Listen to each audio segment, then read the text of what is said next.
What's up, everybody? It's the one-man drywall army coming back at you today with my G.I. Joe jacket on. Okay, so in today's video, I'm going to share with you guys on some strategies on how to market your company. If you're just starting off, you're probably wondering, okay, now that I'm open for business, how do I get the jobs to come in? There are so many ways that you can market your business. I think the easy way for me to get into it is just begin with what I did. So what did I do? One of the first things I did in the first couple months was got business cards and some business t-shirts. The funny thing is that I still have one of those cards and I still have one of those shirts. So it's pretty basic. I just have pertinent information on there. I know you can't read it, but it's just not a lot of color, not a lot of design, just all the proper information. Same thing with the shirt. Basically got a little, I'll show you guys up close. Just the name of the company with self-tapping drywall screw on the back. That's pretty much what I did as well. The name, contact number, license number, just the pertinent goods. So by getting t-shirts and looking professional, it's a great way to market your business. People see that as a form of professionalism. Another area that I marketed, how I marketed my company from the very beginning, was that I used my business vehicle to help market and put my name out there. And so what I did was that I just got one of those magnetic signs that you place on your, it's 20 by like 14 inches, just slap it on the business vehicle, and there you have it. You know, pull up to a red light, someone sees it. Just so happens they need somebody that provides your service and they write your number down. Simple as that.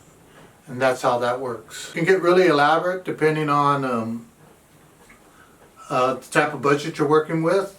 You can go as far as doing a card wrap, which really makes you look good. Times have changed from 10 years ago, and people have really leaned on the social media aspect of promoting their company. People are using Facebook, YouTube, Instagram, LinkedIn. You can do this completely free without spending any money at it, especially if you got a lot of followers.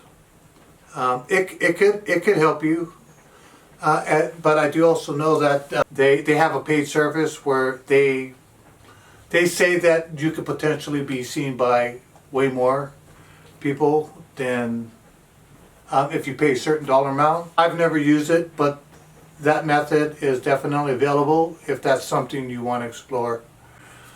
There's other ways that are relatively cost effective to put your business out there. I'll use some of these other websites that I've used, and I don't use really any of them other than maybe Craigslist. There's Angie's List, there's the Better Business Bureau, there's Yelp. Now, when I first got into business, I immediately realized that I needed to market my business in a way that would solicit me with frequent job bids. And so the service that I used was a company called the Blue Book, and I've been using those guys since 2010. I'm still using them to this very day. If you're doing commercial construction, that they're really great service to use, because, for example, I pay $120 a month with unlimited, I'm telling you, unlimited solicitations. So like in the last 48 hours, I believe that I was solicited on at least 20 job bid invites. And if I wanted to bid all 20, I could. So that's the great thing about that service, is that they're cheap, and the job opportunities are there if you want them. You can look go into the plan realm, look to see if it's something that's up your alley, and if it is, great. Strike up your numbers, and then that's how you make that work, using that type of service. Okay, so there's a lot of different bidding platforms out there that will help you, but there are a lot of bad ones. The one that I'm going to bring up right now is just to help you out, because you don't want to waste your time with this type of arrangement.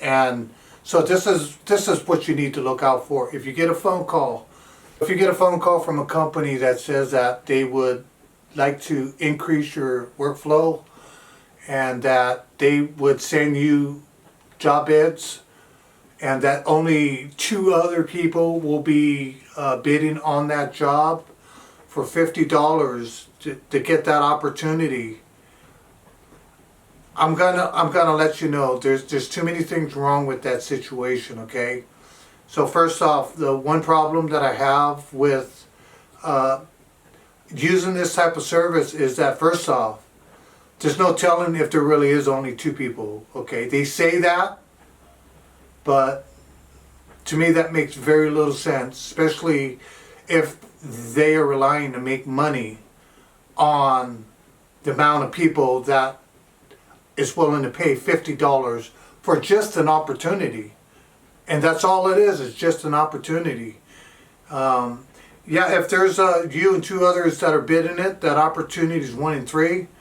But because there's no real proof that there's only 3 of you in it, I just don't get involved. You can easily get to $1,000 if you bid 20 jobs like that in a month. Why do that when you can just use a service like, for instance, something similar to Blue Book, where there's a flat rate, there's an unlimited amount of solicitations, and at the same time you can bid as many times as you have been solicited, as many times as you've been invited. So that's the reason why I suggest just do not, that pay per view, every view that you're going to get for $50, to me is just not worth it. It's just risky. Alright, so there's a lot of websites out there, you guys. Realize what actually is your business plan. If you are looking to bid off of somebody's plan room, you can, most of them are paid, and then there are some that are free.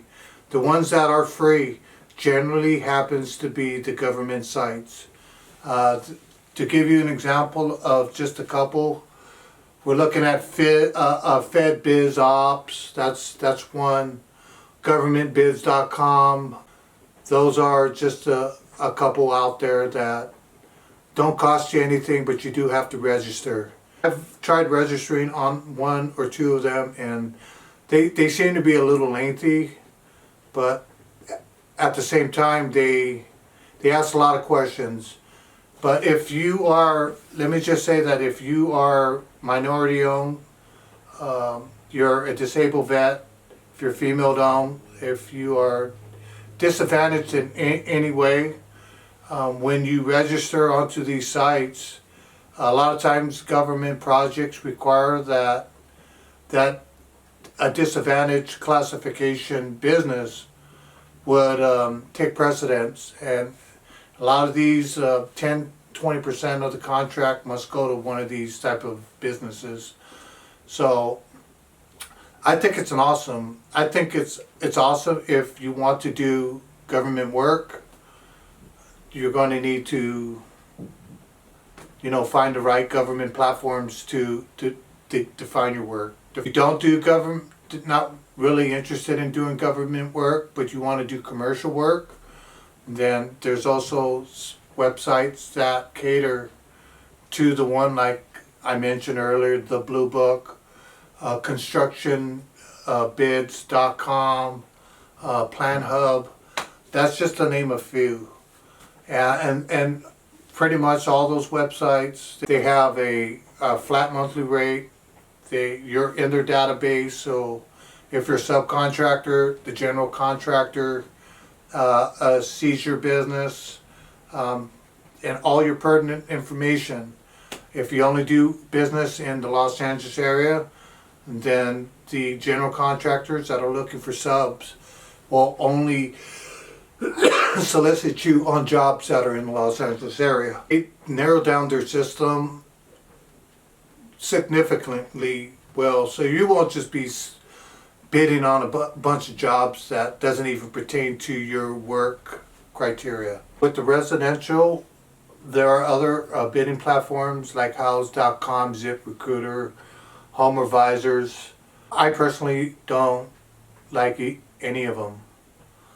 And I won't get into that because I don't want to bash any of their business practices. But the choice is yours. I would just be aware of any business that is telling you that they are going to give you an opportunity to bid a job for $50. For me, that's just ludicrous.